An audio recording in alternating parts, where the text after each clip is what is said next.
Hey guys, Steven here, Fanatic Perspective. We're going to 5,000 subscribers soon. I got my boy Billy here, taking your victory lap. Congrats, man. Congrats. Good game. That was fun. It was fun. That was fun. Can't say there's beautiful game from top to bottom, both teams. Phenomenal. So would you say instant classic? Close. Mm-hmm. I don't know. Early in the year. Good to see how things play. Yeah, I mean. That was a really good game, though. I want to talk to you first. You went to the game. I did. You know, inside DKR, a lot of, back and forth about some things going on in and outside the stadium that we'll talk about in a little bit. But just your overall personal experience as a fan being at the game. First of all, didn't wear my LSU shirt. I didn't want to rub it in too bad with you. That's why, I gave you home field advantage with your office. But this is all we needed, okay? This is it behind us, so I'm happy, all right? But no, on a serious note, Texas put on a heck of a performance. Really enjoyed it. Been to a lot of games, not only in Texas Stadium, DKR, but also throughout the SEC, a couple on the West Coast, a lot of different areas. And it was up there. It was fun, enjoyable, great crowd, a lot of piped-in music. I know it kind of moves the crowd a little bit. I would have liked, the one thing I would say is I'd like to hear a little bit more of your band.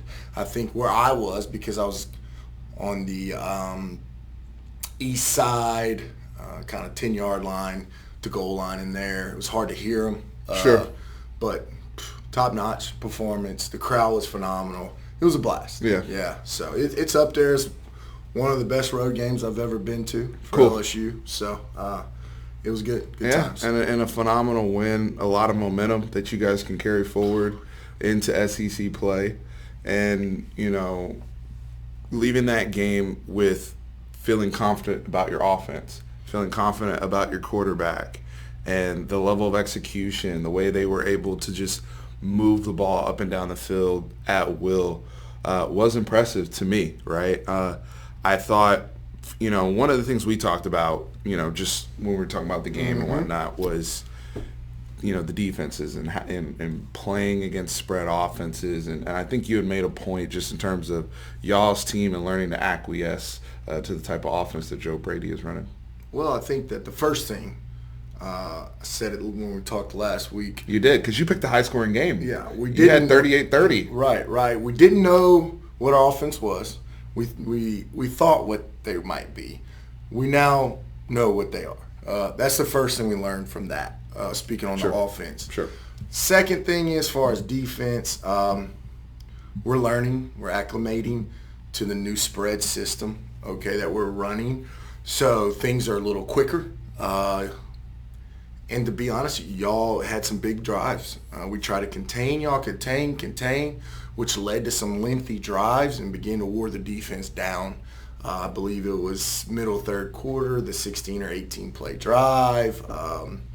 Wore us down. That was a long drive, a lot of effort, maybe 3 or 4 third downs on that drive that y'all converted.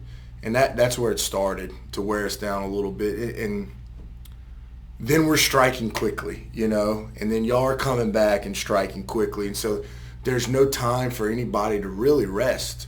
You're just a couple plays off, let's go, couple plays, And so nobody in our defense specifically, that's a new deal for them overall.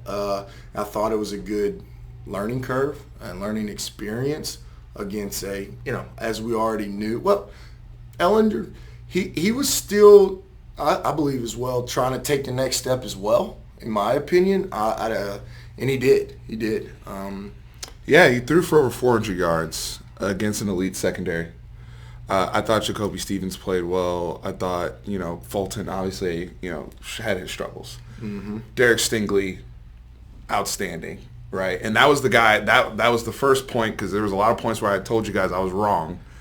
I said, hey, let's test the freshman. Let's see what he has. We tested him. I was wrong. The brother can play. Bad idea, huh? Yeah.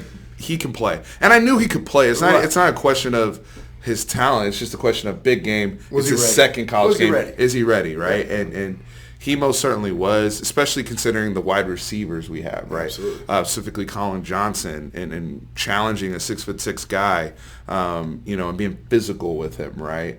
The way he was able to flip his hips when the ball's in the air. He's just a fluid. It's easy. It looks easy. It does. And it's, some it's guys not have. fair. You see some dudes, they're so mechanical and they can't turn. They're You know? stiff, and that doesn't look comfortable. Right. Right.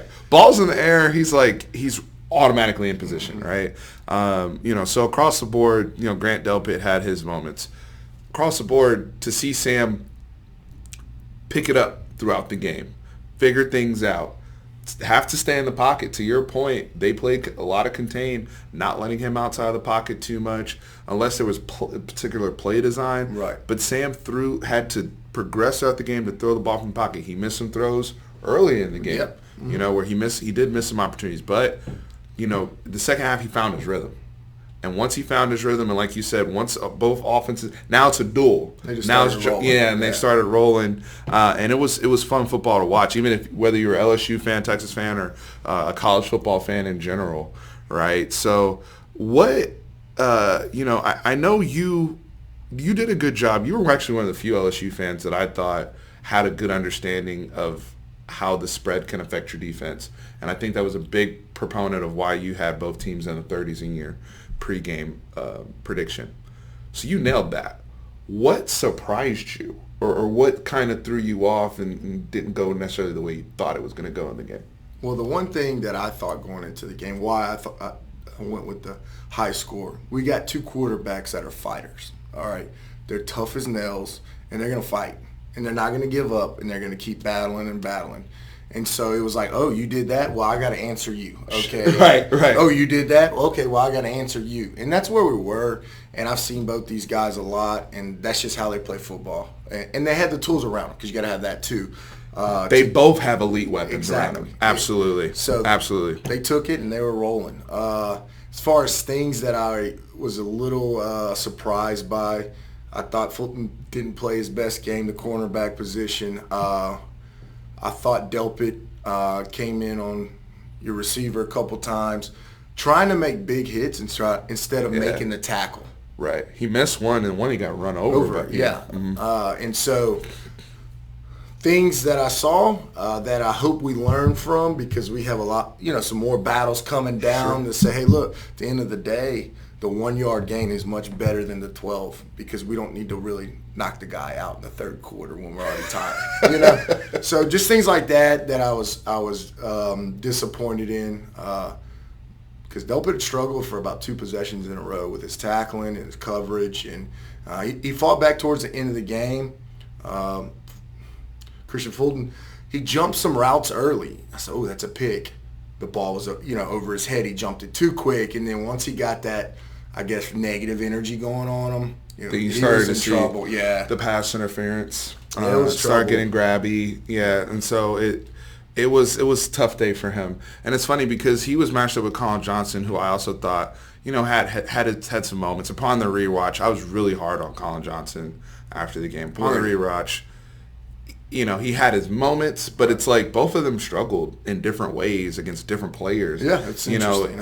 It was like our other guy, Brendan Eagles, who's one of our redshirt freshmen and big physical guy, had a heck of a game. Yeah, right? Well. And didn't have those issues on the other side. So I thought that was really interesting, and these big games expose a lot of things too from a coaching perspective. Why you got a smirk on your face? Well, I just think the thing about Colin Johnson is he had to go against Stingley a lot in the game. And I don't know if he got exposed or he just played a player, or went up against a player that's already better than him. That's like once in a lifetime, or once in a decade, whatever you want to call it. But that blew me away the most. I turned around and looked at my fiance and said, he looks like he's the best player on the game. It was the second quarter. I remember it was like 5 minutes left or something. Mm-hmm. He looks like he's the best player in this game. And I was just blown away because what he was doing, the plays he was making, like we talked about how he was moving. Now who I thought on your team that just blew me away was Duvernay. Incredible, yeah. Loved his route running, loved his toughness, and I loved his after the catch ability. I thought it was really high level in that game, and he did in the first game too. It looks like he's going to have a huge year. Yes. So it's kind of hard to really, you break down the game but it was such a high level and just fluid game that, obviously you want to win, we want to win, but you can start dissecting it as much as you want because people now at LSU are like, oh, our defense, they suck. I'm thinking to myself, well, okay, let's see. We played a team that has a great offense with elite weapons, okay, and the flow of the game was up and down. 93 plays. It's 93 plays. Y'all don't like air conditioning or at least turning it on, so no, I'm kidding. We'll talk about that later. We'll talk about but it was fun, and just looking at some things. I thought what I saw, one other thing, your offensive line, I thought they did a good job. I think you're going to get better throughout I like year. the O-line. I'm thank you for bringing that up because we got to talk about the offensive line as well as the battle with Rashard Lawrence, Tyler Shelvin, Cleveon Chason, right? So our offensive line had some really, really good points in that game. Pass protection, I thought, was pretty good. I know people are going to be like, you gave up 5 sacks. A lot of those sacks were coverage sacks. Yes, absolutely. Right? Where there was one play where Samuel Cosme, our left tackle, was just blocking his behind off on Chason, moving, every which direction in open space against an elite athlete. And we still took a sack because, some of our wide receivers, our younger guys, got to learn how to reroute and scramble drill. Right. And we had a guy last year in little Jordan Humphrey who was just perfect at it. Yeah, he's always streaking across the field. So he would just uncover. Yeah. It's kind of like Jefferson uncovered, right? Yeah. Later in the game. We had a guy like that. Our young guys, they ran their route and they would just stand there. Yeah. And it's like, dude, the play's over. Like, you got to. Right. So we had some plays like that. But overall, like Parker Braun, our left guard, he had some plays where he just mauled some guys, right? And he was able to get his man on the ground and had some really impressive snaps. I was a little frustrated. I want to talk about the goal line stands earlier in the game. Okay. I was a little frustrated from our side because, and Kirk Herbstreit upon my rewatch pointed this out, because we scored a touchdown later in the game where Sam Ehlinger went straight, kind of like a dive, right? Mm-hmm. And we ran a couple times. We were running kind of like off tackle to the outside. I felt like we were playing in LSU strength. Absolutely. So I think the difference here, and this is just, you can call it whatever you want, SEC bias, but the speed on the field is not equivalent always to the speed you're going to see in the Big 12. So, and the bodies aren't as big. Okay, so when you got the speed, the size, the quickness, it's a different track, right? That's just the way it is. So what was working? Yeah. No, I mean, if they're faster, bigger, and stronger, they're going to win out more than likely. That's just the way it works. So what happens is you get sideline to sideline. You're just giving that one body, whoever it could be, the middle linebacker, could be the safety, time to get down the field or get to the line of scrimmage. And so it makes it difficult. My opinion, when you have somebody like Sam Ehlinger, you need to run it through the middle. And they did it later. And they scored easily. Mm-hmm. They need to run it in the middle. I saw it not work the first time, and I was like, oh, they're going to go back to this well again. And sure enough, they went back to it. So we did. Now, I will say this, because, LSU deserves a whole lot of credit for bowing up down there, showing toughness, locking down both times. But I will say Tom Herman had an excellent play call. Yeah, he dropped the pass. I mean, the guy was wide open in the flats. Yeah. The defense was flowing this way. Oh, yeah. They got, if I'm the play caller, I'm like, I got what I want. Was that Ingram? That was Ingram. Yeah. So he struggled. That wasn't. If you want to talk about things that surprised me. Yeah. I was just gonna ask you that. That's a good question. So Ingram, his performance surprised me. Colin Johnson. I talked about Derek Stingley. We already covered that. The 17-0 run in the second quarter after we score, because we just touched on the goal line stand stuff. Right. And 10 minutes left in the second quarter, because I went back and it's like 10-23 or whatever. Texas is actually up 7-3 because after the long touchdown. So despite all the things that had happened, I thought we did a good job as a football team of still responding. Yeah. Crowd's going crazy. You guys now get possession of the football off the kickoff. Now it's your opportunity to answer. And boy, did LSU answer, right? 10 minutes ago in the second quarter, they go 17-0. They get a couple stops. We had some really, really boneheaded poor possessions on offense, like right in our 2-minute drill where it was just, we just did not execute. And then you guys were able to get some quick scores, got a field goal and another touchdown. So overall, I have to give LSU credit there too for their adversity. And I thought, just one more thing, I thought one of the things I thought I was going to see was game 2 of the LSU offense, there would be some sort of sputter. Y'all never sputtered. Right. The offense never sputtered. And I see that a lot with spread offenses, especially people moving to it all the time. But you have to give credit to the LSU coaching staff. And then having a senior quarterback in Joe Burrow, that was something I underestimated. But, I definitely give you guys a lot of credit there. Well, I think that where you lost the game, if you're going to look back and say, all right, Billy, point to one part that you think where we lost the game. And I would say the 2 goal line situations. You had, not only did you not get points, right, you also had our offense, which couldn't be stopped after that point. We got a turnover. Yeah, you got a turnover. You had them inside the 5 twice. So we didn't score any points. And that was your opportunity to start to get up on us right there. And I think once they dodged that bullet and they actually got a normal possession. Sure. LSU's thinking, whoa, we got out of all that. We're only down 7-3. That's what that's a big deal. That's a big deal. That's true. And once that happened, it was like, okay, here we go. And, if you're just pointing to one point. But because I just think that it was an opportunity to put some doubt into our players, some doubt into our offense, right? Yeah, put some pressure on them. Yeah. Because from that standpoint, to your argument, LSU's offense always played with margin the rest of the once they got up, the rest of the game they had margin because our defense wasn't able to kind of, get a stop and bow up on our side, right? So I will say this. I've had some people come on the channel and say, if we played again, it wouldn't be as close and all this type of stuff. Look, guys, later in the season, because 2 points I want to make.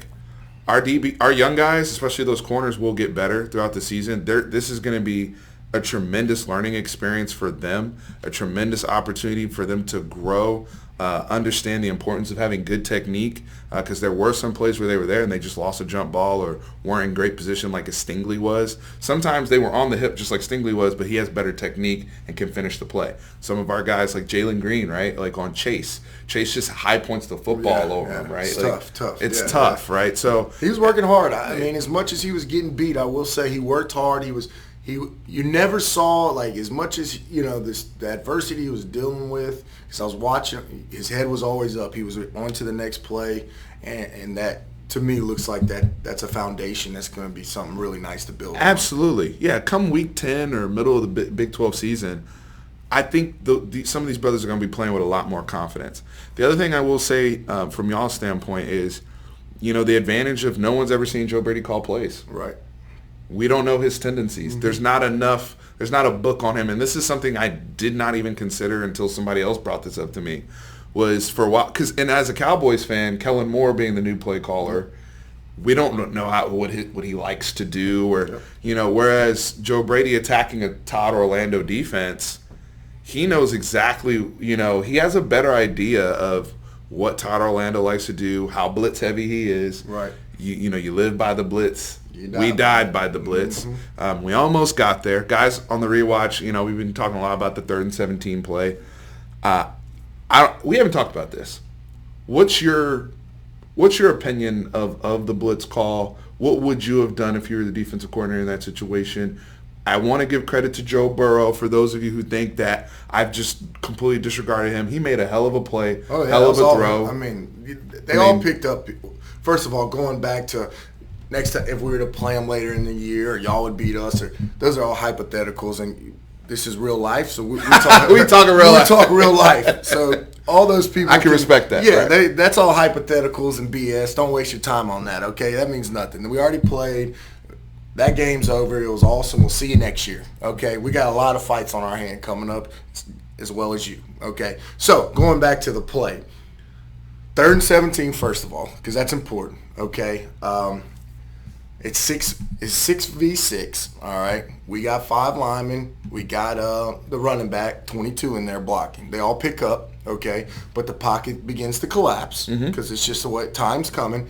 I see you have a spy guy when I rewatch it that starts to come up. He came all the way to the line of scrimmage. Was that 15? Was it? Chris Brown. Yeah, it looked like it.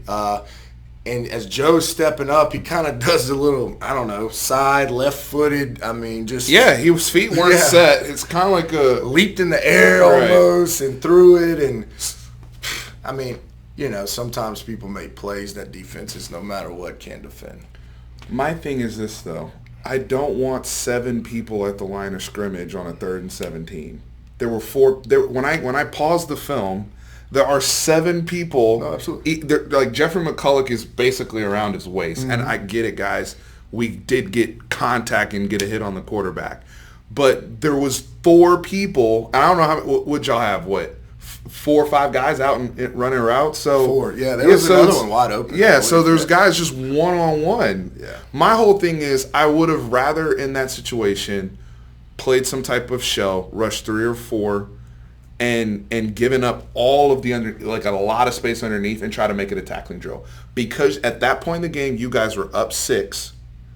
I don't know if he's just going to throw a ball into double coverage or whatever, knowing he has the lead, right? So that's kind of like my line of thinking is like he's going to either check it down or hit somebody 10, 12 yards, and then we just got to rally and tackle. I thought the throw he threw was a bad idea anyway.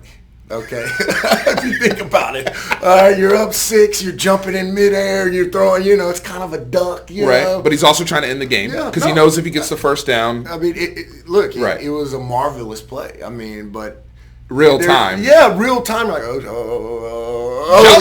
You know, it's like it just the way it happened, you know. And so I agree with you. You shouldn't, if you want to blitz, bring 5, drop 6. Okay, that works better than you bringing.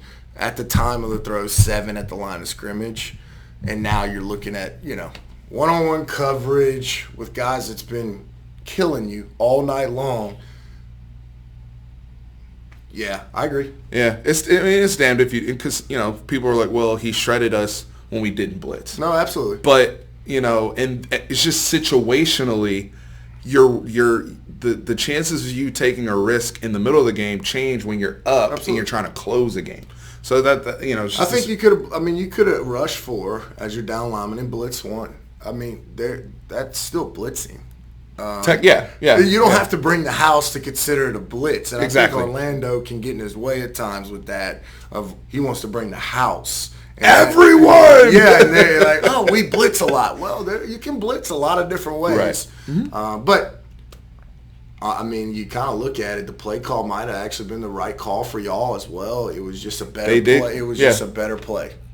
So if you really, that's true. That's a good point. Yeah. That's a good point. And I think I have to make my peace with that as well, guys. I noticed that you've been talking about that a lot. I know, and I think I have to make my peace with that as well. Like maybe the play call. It's one of those things where it's just like I said before, you can Monday morning quarterback it all day long. Right. And I'm a fan. I'm a fan. At the end of the day, like I still have the same type of reactions like everybody else, right? It's like one day I don't like the call, next day I do. We're fickle, right? It just is what it is. It's hilarious. I mean, speaking of fans, let's talk about Crampgate. Okay. So Coach O. I'll tell you this, if we got a name with the word gate at the end of it, because I hear it called about the Patriots, I like it. That means we're headed in the right direction, okay? People are already aiming for us. I'm okay with that. So you hear this guy? I mean, I'd love to be the Patriots, you know? That's okay. Now LSU Tigers are the Patriots? I'm just kidding. You got to beat Bama first. We'll get to them. Man, I kid. I'm just being funny. Yeah, Crampgate. So where do you want to start? Do you want to start on the AC stuff? Do you want to start on what's happening on the field? I know you have a lot of opinions on it. I have a lot of opinions on it. Where do you want to start? It's your show, so you tell me who needs to go first. So the cramping, you know, guys, and honestly, I'll be honest with you. I didn't think it was that big of a deal. I know it bothered a lot of people. It disturbed flow of game, whether it was legitimate, whether guys actually had cramps. I said yesterday that, you know, if you really want to look into it, if you seriously have a cramp, you should sit out of the series, make sure you're hydrated, blah, blah, blah. Get, you know, because this also becomes a player safety issue. So what I don't want to see is like the people that go in and out every other play. Yeah. Like I think that's a little ridiculous. But it didn't bother me because I did not think it impacted the outcome of the game whatsoever. Right. I really didn't. We still scored on those drives. It's not like, it's hindered us and we threw a pick the next play or anything like that. The only thing that bothered me, all the gamesmanship stuff, I get. Yep. The only thing that is bothered me is when, so I've gone back, guys. The Coach O press conference on Monday, he makes a statement there was no error. So we have to be careful how we quote people, because he made a statement, said no error, and then he went on to say that the reason why, because he's answering questions about the cramping, and he said it was really attributed to the 93 plays and all that type of stuff. But he did throw that caveat in there that he spoke to someone at Louisiana Tech. Correct. We did hear that Skip Holtz came out today, and he played the middleman like I've never seen before between the two schools. That was pretty funny, wasn't it? Said it wasn't a sauna, but it wasn't cool. Oh, yes. I don't know. So it wasn't air conditioner. That's what it meant to me. I mean, I told you that. It just means it wasn't air conditioned. Okay, it wasn't a sauna. It wasn't 95, but it wasn't air conditioner at 72. So I'm thinking it was probably an 80-degree room. This is just my thinking. This is my thoughts. An 80-degree room. Because none of us were there. Right. Mm-hmm.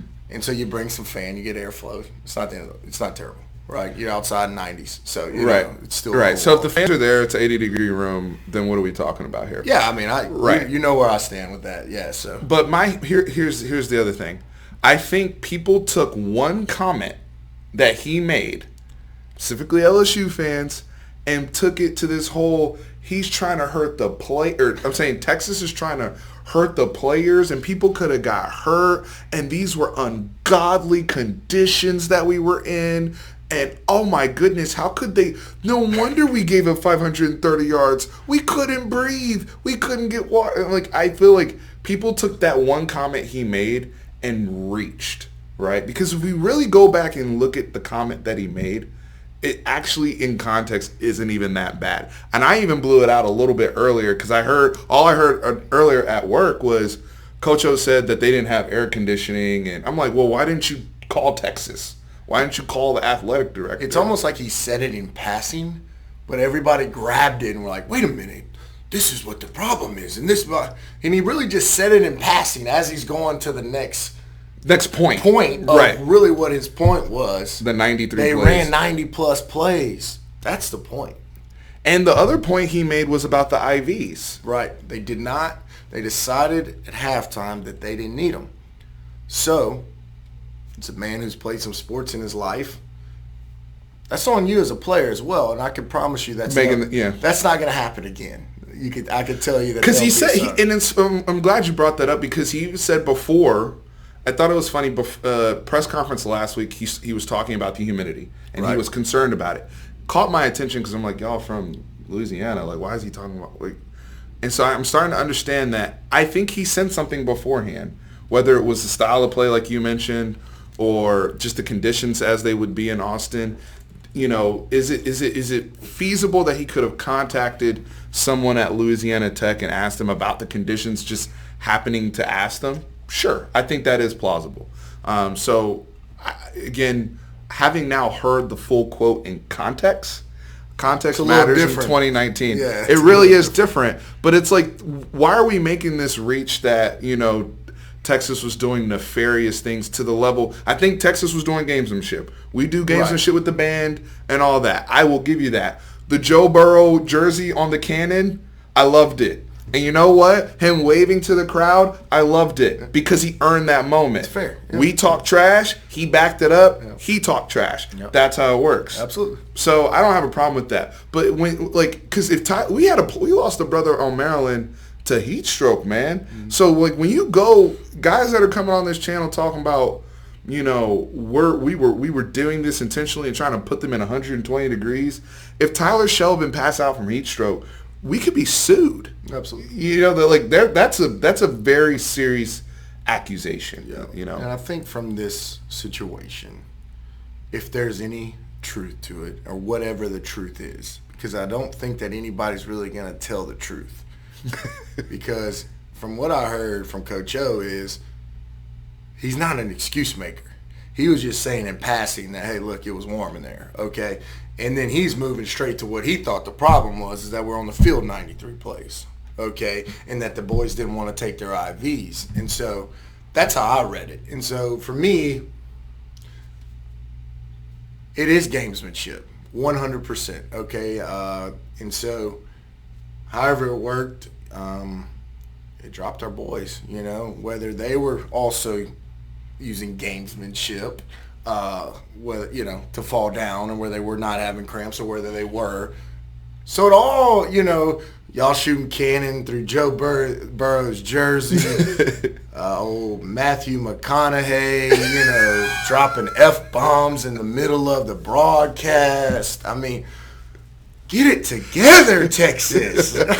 No, I thought it was awesome. Like I said, for me, you know where I am. I mean, I think that the people who saw me last time, it's all banter. It's all fun. It's part of the game. If that's what win or loses, well, then you're done as a team, because psychologically you're screwed. Because there's going to be games that those things don't go on. If that's what you need, blah, blah, blah. You know, it's just – it was fun. I mean, I had a blast. I enjoyed the whole tailgate. I enjoyed the whole weekend. I had friends that came in town, probably 10, 15, 20, 30 maybe even by the time I saw them all. Any shout-outs you want to give?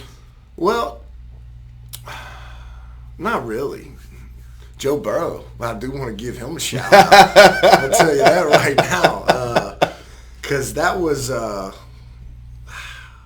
that was nice. You like so your boy Brennan had bet Joe Burrow, I think was like when he had 151 last year, for this year for the Heisman, and I don't know what the odds are now, but it's 5-1 today. He's feeling pretty good about his bet. Yeah.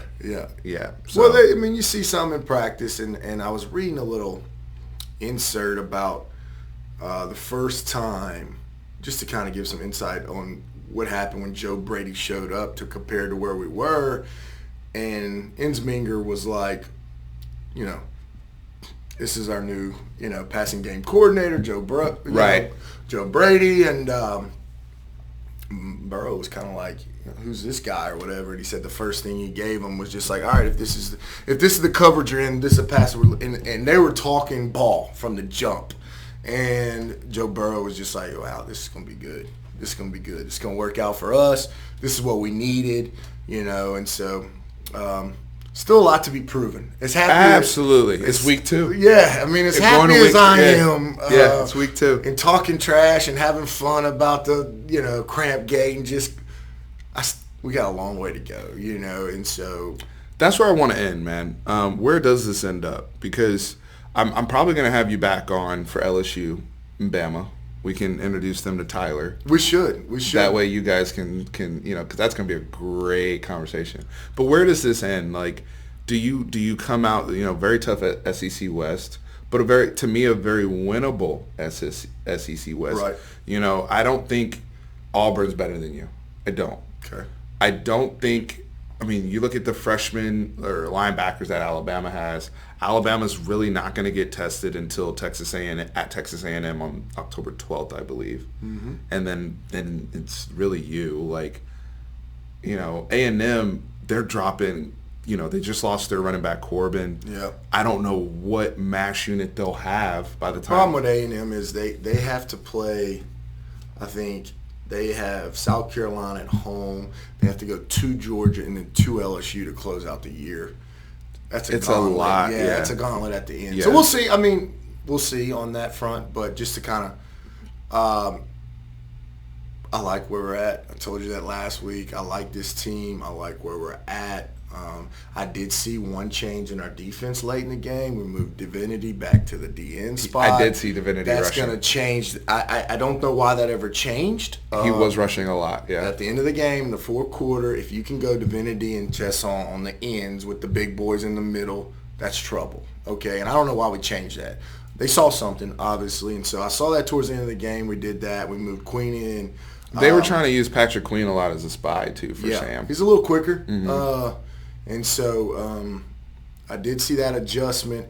I'm just anxious to see the kind of development, because I was actually, in a lot of Tiger fans are like, our running game. Well, I mean, Hilaire averaged 5 yards a carry. He reminds me of like Maurice Jones-Drew. He bounces around. You can't really tackle him. You always falling forward. We didn't talk about the run defense at all. I thought you guys ran the ball well enough. He had a good game. Exactly. He had a really good game. He did. He impressed me. I thought my man Leonard he struggled. He doesn't make the first guy miss. So anytime we touched him, he was down. But Hilaire, he was breaking tackles. He's small. He made my guy McCulloch miss in space a couple times. So. Impressive performance. He scored a touchdown. When you're throwing the ball, and that goes back to the rhythm of the defense, the same type of thing is like the way we were throwing the ball, the run game, they didn't suffer. They just didn't get the ball because we were throwing the ball that well. Now, he was efficient when he ran the ball. 5 yards a carry. We'll take it all day long, right? Obviously, we'd like to see it at 6 or 7 in college, but that's fine. And so I think it's going to be some growth. I'd like to see, moving forward, the 2 young guys get a couple more touches. Ty Davis only got one, and right. I don't think Emory played. No. And so I'd like to see them get some more touches as we move forward. The O-line, we might have a real nice surprise next week, and Ed Ingram might be back, which would be huge for our offensive line. Not saying they played bad, but just to add another starter. They played better than I expected. Yeah, we add another starter, maybe our best O-line. Besides the center. The center's special. He's got the best name in football, and the last name is Cushionberry. That's the best name in college football. Okay, I'll just tell you that right now. In my opinion, okay? I think it's kind of when he was being recruited, his name is Lloyd Cushionberry. When he was being recruited, I was like, who's this guy? And now he's potentially an all-SEC freshman, and all-SEC selection. He's like a junior, and potentially a top 3 round pick. I mean, the guy, he's a center. He's becoming a stud, and I'm just happy to see that. I like to see, like I talked about, the growth of the defense. I saw Divinity move outside. I think that's where he needs to play. He's a little stiffer. I think he is a DN. We'll see. We need some more corners because we had a couple transfer out, so we're having 2 freshmen that are behind there. The other brother struggled too. Float, however you say it. But I was glad he got in. He got some reps. Yeah. That's something to grow on. That's something to look at film. Hey, this is what you did wrong. This is what That's why I'm excited about my guys. Right. I am. Like people are like, they did play like trash. But let's learn from it, right? Let's grow from it. These are teaching points. Even with Ingram, like the fact that it's gone this long in his college career before he's had a bad game. Right. How do we bounce back from it? Because that's the real measure of a man and a football player. You're going to need Ingram.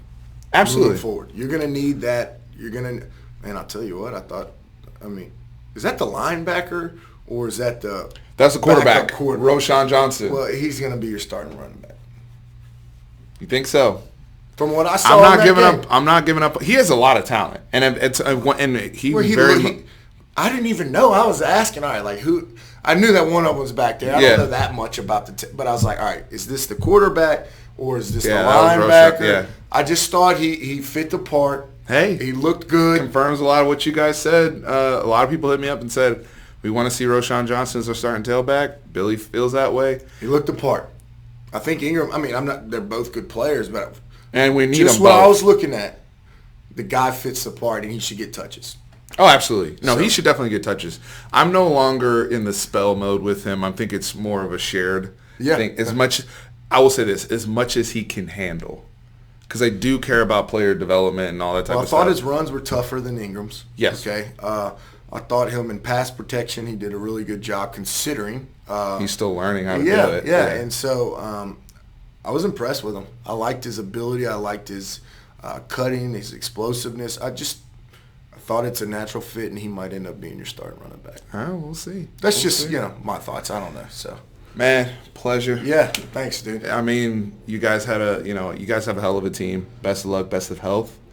And I'll have you back on in a few weeks to talk Bama LSU. We know one thing. We'll see you September 12th, 2020 in Tiger Stadium. We might see you before that. So Ooh, I like that. we might. I like that. So Guys, horns always up. Appreciate y'all. go Tigers.